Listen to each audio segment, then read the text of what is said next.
Lucky. Oh. Napo-frustrate ako, guys. Alam nyo, di ba, binili ko yung pangarap ko na camera. Pinag-ipunan ko. So, syempre, nag-legit check ako sa mga malls kung saan ako bibili. Hindi ko na bigyan ng pansin yung other accessories. So, bumili ako ng other accessories sa ibang application. Kasama doon yung case, mga covers, SD card, yung screen protector. So, ngayon kasi, wala na akong alam sa price sa market ng mga SD cards.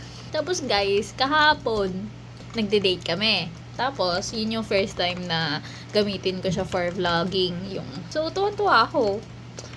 Kasi, ang linaw ng camera. Tapos, yung last kasi na activity namin is sa lolly swing. Tapos, yung reaction ko kasi doon, nakakatawa. Kasi, hilong-hilo ako. Hindi sabi ko, ilalagay ko yon sa vlog. Pina-check ko na yung mga files. O, bakit ganun? Parang mga broken files na yung mga natira. Napo-frustrate na ako. Ang ganda-ganda ng nangyaring date. Tapos, ganun yung ending. Nag-try ako mag-contact ngayon sa Insta360 na tech support. Nagbigay ako ng mga evidence sa kanila. Ang suspecha ko is nangyari dahil sa MOI. Kasi nilalagay namin somewhere, tinatanggal ko yung kamay ko. Baka naging shaky or something. Ang nangyari kasi, yung mga succeeding pictures, up until now, na nagpipicture ako, either broken or hindi na talaga nababasa yung kinakapture niya. Tapos ngayon, na-try ko lang naman tumingin sa ibang video. Tapos, turns out, na fake pala. Yung SD card ko. Akala ko kasi, nabili ko siya around 700 to 800 kasi may mga vouchers pa, ganon. Tapos, 256. So, akala ko ganun kasi yung presyohan ngayon. Ang mahal pa pala talaga ng mga original. Nasa mga around 2,500, ganon. 2,700, 3,000.